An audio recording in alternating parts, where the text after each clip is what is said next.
Hello, good morning everyone. Welcome back to Bharadwaj career classes के YouTube channel पे। कैसे हैं आप लोग? I am very fine. Hope आप लोगों की स्टडी सब अच्छी चल रही होगी। एंड जैसा कि ऑलरेडी अब मैं आपको बता चुकी हूँ, बहुत सारी चैप्टर्स की वीडियोस अपलोडेड हैं बायोलॉजी में। Till now we have covered zoology part and ये हमारा फर्स्ट बॉटनी पार्ट चल रहा है 12th क्लास का, मॉलिक्यूलर बेसिस। जूलॉजी के 3 चैप्टर्स ऑलरेडी अपलोडेड है and I request you guys please Bharadwaj career classes के यूट्यूब चैनल पे विजिट करें। पार्ट्स में सब चैप्टर्स की वीडियोस अवेलेबल है। Till 4-5 parts we are completed and covered every chapter. And जैसा कि मैं हमेशा कहती हूँ, वीडियो के एंड में, वीडियो के स्टार्ट में, जब आप वीडियो देखते हो प्लीज़ कमेंट बॉक्स में अपना डाउट लिखा करो। कोई अगर आपका सजेशन है वो लिखा करो।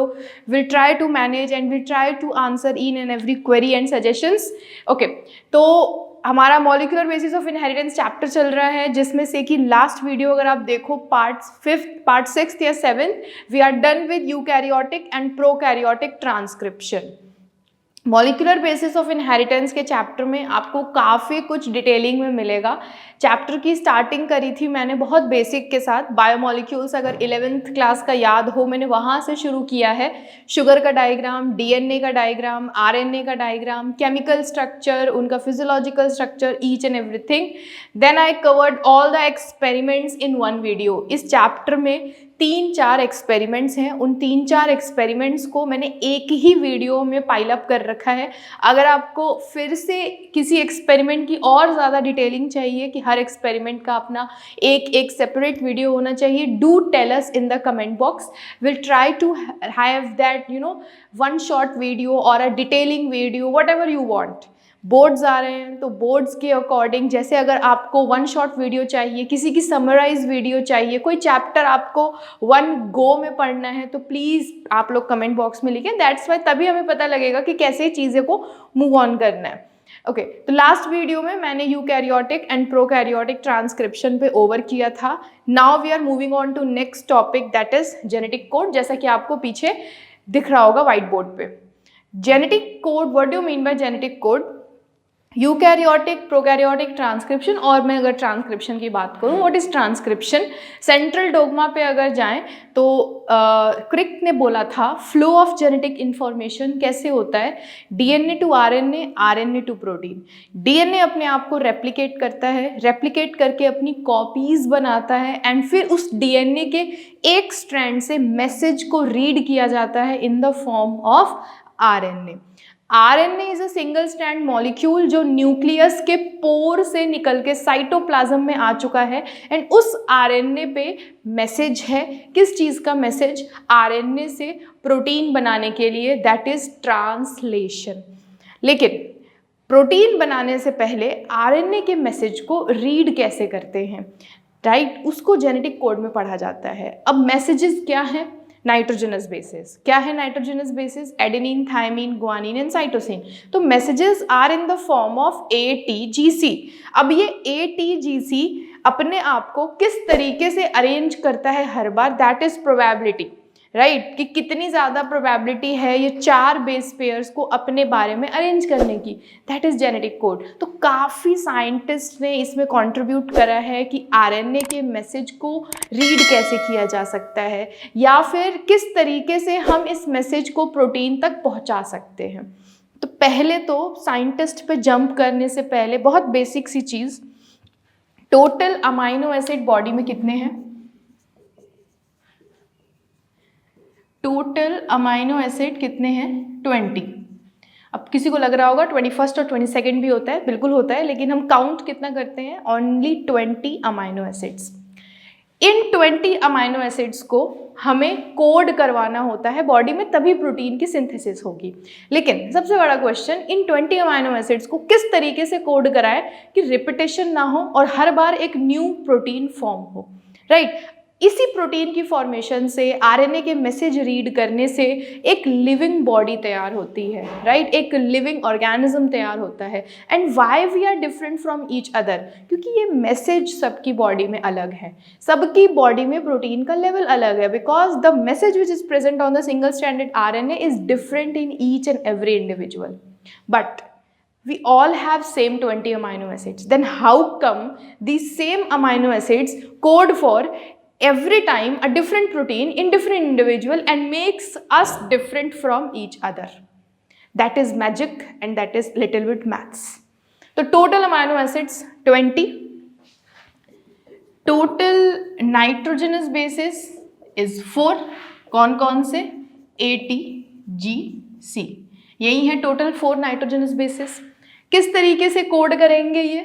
Now 4 to the power 1 is 4, but we have 20 amino acids, not applicable. 4 to the power 2 16, we have 20 amino acids, another again not applicable. 4 to the power 3 is 64. Now this makes sense. ये थोड़ा सा sense बनाता है कि 20 amino acids हैं और 64 ये है क्या? 4 6 6 16. This is codon. क्या है ये? कोडॉन. एंड ये क्या है? Nitrogenous basis. Right? Okay. This is amino acid and this power is codon. This power is codon. Okay. अब यहाँ से क्या समझ में आया? 4 नाइट्रोजनस बेसिस है. 4 की पावर इज 1 इज 4.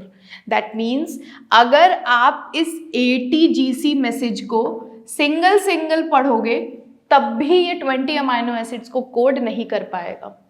हम इसमें से फाइंड आउट करने की ये कोशिश कर रहे हैं कि ये जो मैसेज है ATGC इसको रीड कैसे किया जाए या इसको किस तरीके से RNA के मैसेज पर प्लेस किया जाए कि प्रोटीन की फॉर्मेशन हो. मैंने कहा 4 to the power 4 में सिर्फ सिंगल नाइट्रोजनस बेसिस पढ़ते हैं. तो एक नाइट्रोजनस बेस पढ़ने बैठोगे कहाँ 20 अमाइनो एसिड कोड होगा.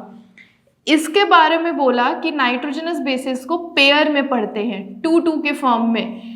तभी भी बात नहीं बनी. सिर्फ 16 अमाइनो एसिड्स कोड कर पाएगा. यहाँ बोला गया कि नाइट्रोजनस बेसिस को हम ट्रिपलेट के फॉर्म में पढ़ते हैं. कैसे? ATG CAA TGC. तो ऐसे ट्रिपल की फॉर्म में पढ़ेंगे तब चांसेस है कि these 20 amino acids can be coded by 64 codons. Now ये सारी स्टडी करने के बाद ये सब क्या है? थोड़ा सा मैथ्स और थोड़ा सा लॉजिक जो हमारे पास है नहीं, कोई नहीं. अब आते हैं साइंटिस्ट के नेम पे. पहले साइंटिस्ट जॉर्ज केमो. 3 साइंटिस्ट हैं. तीनों साइंटिस्ट के नेम लिखूंगी एंड तीनों साइंटिस्ट की कंट्रीब्यूशन लिखूंगी. जॉर्ज गेमो ने क्या दिया था? Mathematical formula. ये जो आपके सामने मैंने थोड़ी सी मैथ्स करी है ये किसने दिया? जॉर्ज गेमो ने. क्या बोला इन्होंने? Total 4 nitrogenous basis are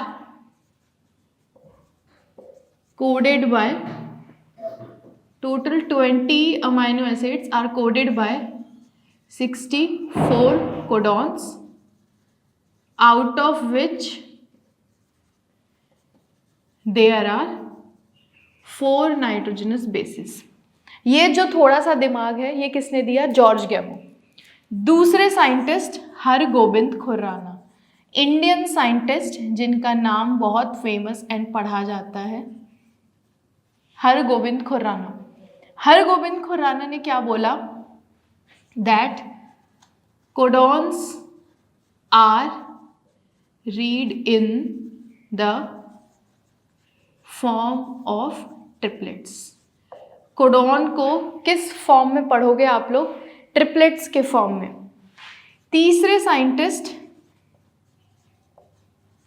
martial नियनबर्ग. इन्होंने क्या निकाला? He discovered cell free protein synthesis enzyme which form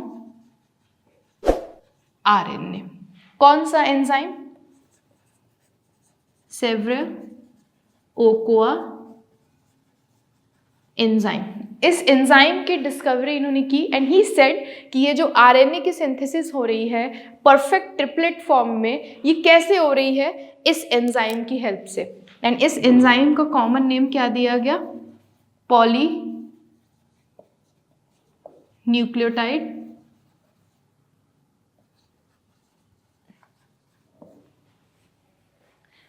तो आप ज़रा एनसीईआरटी जब जेनेटिक कोड की पढ़ोगे, इनका नाम हाईलाइट नहीं है साइंटिस्ट का, बट नीचे वाले पैराग्राफ पे आओगे तो George Gamow, Hargobind Khorana and Marshall Nirenberg, 3 scientist मिलेंगे आपको जेनेटिक कोड के टॉपिक में। तीनों की कंट्रीब्यूशन भी मिलेगी एंड तीनों ने किस तरीके से काम किया वो भी मिलेगा। वो अलग बात है, एनसीईआरटी आपको हाईलाइट करके नहीं देगा, हाईलाइट करके देगा तो आप लोग करोगे क्या। तो इसीलिए हम यहाँ पे हैं, जो चीज़ें हाईलाइट नहीं हैं उसको यहाँ पे कंबाइंड फॉर्म में बताने के लिए। ओके तो जेनेटिक कोड में क्या चीज़ पढ़ी, genetic code tells you that how messages are read on the RNA. अब ट्रांसक्रिप्शन से हमने आरएनए तो बना दिया, लेकिन ये एटीजीसी इतने सारे आरएनए पे प्रेजेंट होते हैं कि इनको पढ़ना कैसे है। तो these messages are read in the form of triplet, ये बात याद रखनी है एंड इसको इस लॉजिक से निकाला गया, राइट। अब इसके बाद एक और चीज बोली गई, out of 64 codons 3 are stop codons। In 64 codons में से 3 क्या है, stop codons, which are not coded by any amino acid। In 64 codons में से 63 आर स्टॉप कोडॉन्स और इन स्टॉप कोडॉन्स को कोई भी अमाइनो एसिड कोड नहीं करता। अमाइनो एसिड जैसे मान लो 11th क्लास अगेन बायोमोलिक्यूल्स, जैसे मान लो वेलिन, ग्लाइसिन, आइसोल्यूसिन, एलेनिन, जिसमें आपने अमाइनो एसिड्स के टाइप पढ़े थे, basic, neutral, acidic, sulphur containing and aromatic. और हर क्लास में अलग अलग एंजाइम अमाइनो एसिड्स के नाम थे, जैसे aromatic, phenyl alanine, tyrosine, tryptophan. तो मैं उन अमाइनो एसिड्स की बात कर रही हूँ कि उन अमाइनो एसिड्स को ये ट्रिपलेट कोडॉन्स कोड करते हैं, लेकिन 3 कोडॉन्स ऐसे हैं जिनको कोई भी अमाइनो एसिड कोड नहीं करता। तो इसीलिए इस स्टेटमेंट के बाद क्या कंक्लूड किया गया, total 61 codons are coded by 20 amino acid। तो अगर MCQ क्वेश्चन में आ जाए कि 20 अमाइनो एसिड्स को कितने कोडॉन कोड करते हैं, तो ये वाला दिमाग में बिठाओ, बट कंसेप्ट के साथ बिठाओ कि 64 कोडॉन्स में से 3 जो हैं वो स्टॉप कोडॉन्स, तो 64 - 3 61, तो टोटल 20 अमाइनो एसिड्स को क्या कोड हो रहा है, 61 कोडॉन्स, 64 नहीं, क्योंकि 3 स्टॉप कोडॉन्स हैं और इन स्टॉप कोडॉन्स को कोई भी अमाइनो एसिड कोड नहीं करता। स्टॉप कोडॉन्स का काम क्या है, stop the translation procedure, translation के प्रोसीजर को रोकना। आरएनए को पकड़ के न्यूक्लियस के बाहर साइटोप्लाज्म में स्कैन करवाया जाता है। कौन करता है, large ribosome and small ribosome.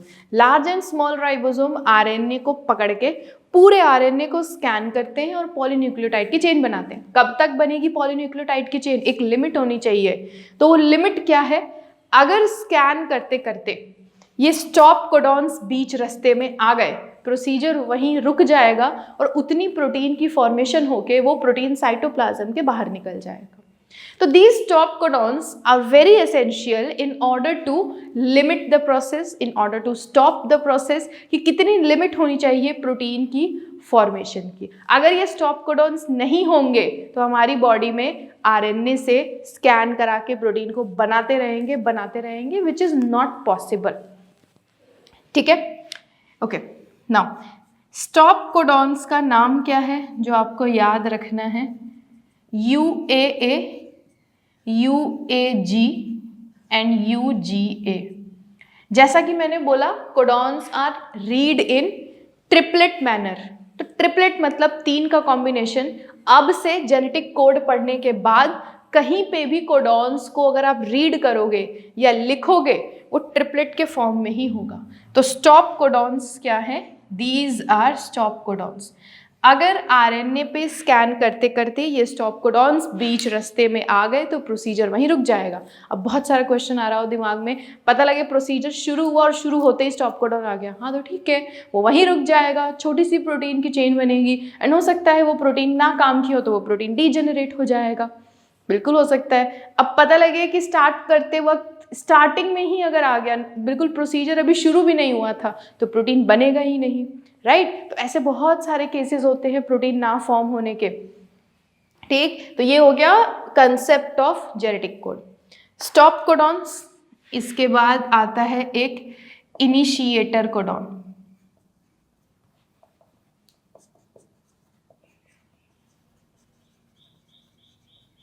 Initiator codon क्या होता है? Which start the procedure, translation को वो शुरू करता है। और है क्या initiator codon? AUG। AUG is the initiator codon and ये कौन से अमाइनो एसिड्स को कोड करता है? Methionine. Methionine is coded by AUG codon which start the procedure. अगर ये इनिशिएटर कोडॉन नहीं होगा प्रोसीजर स्टार्ट नहीं होगा। तो this was about initiator codon and stop codon.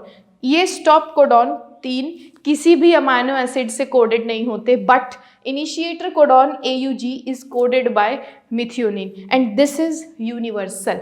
Bacteria में हो, प्रोकैरियोट्स में हो, यूकैरियोट्स में हो, this is the only initiator codon which is present.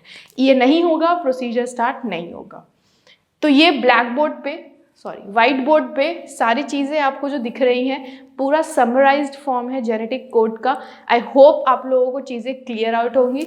अब जेनेटिक कोड का सबसे इम्पॉर्टेंट पार्ट जिसे हम कहते हैं features of genetic code. NCERT ने कुछ फीचर्स दे रखे हैं जेनेटिक कोड के। I think there are 6 features code, right. पहला degenerate. Degenerate means some amino acids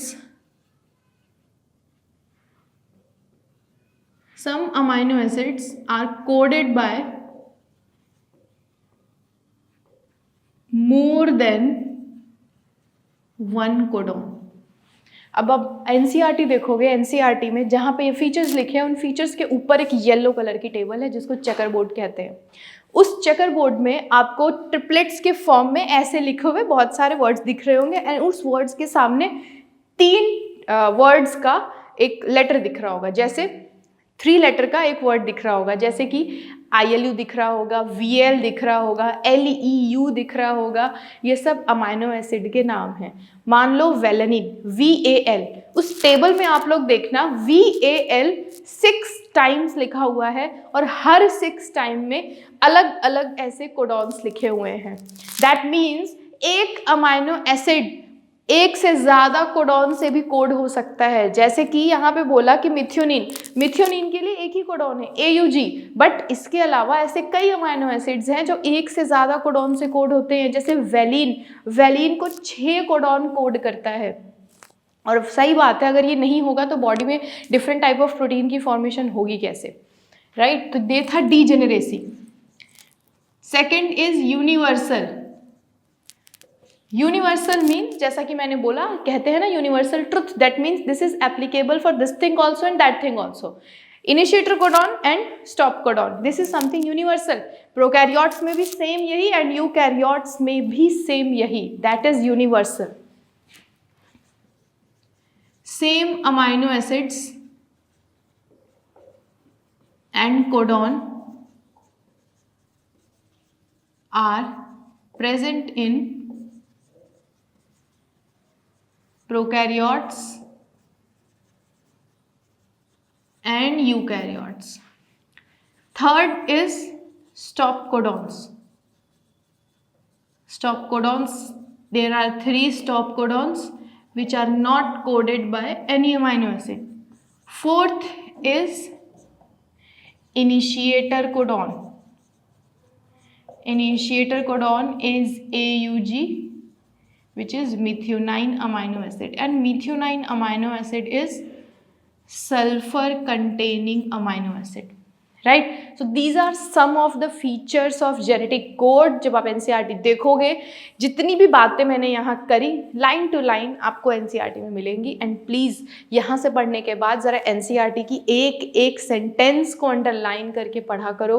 कुछ वर्ड्स, कुछ ऐसे सेंटेंस का मतलब निकल आता है जो हमें नहीं क्लियर आउट होता. तो जब आप ये टॉपिक पढ़ के एनसीईआरटी पढ़ोगे, आई एम डैम श्योर कुछ ना कुछ तो डाउट ज़रूर आएगा एनसीईआरटी के लाइन से. तो ज़रा उस एग्जैक्ट लाइन को कमेंट बॉक्स में लिख दिया करो and will try to like possible होगा अगर तो नेक्स्ट टाइम से यहाँ पे क्वेश्चंस भी आएंगे डिस्कशंस के लिए पीवाईक्यू बोर्ड के, तो उसके साथ साथ एनसीईआरटी को भी डिकोड किया जाएगा.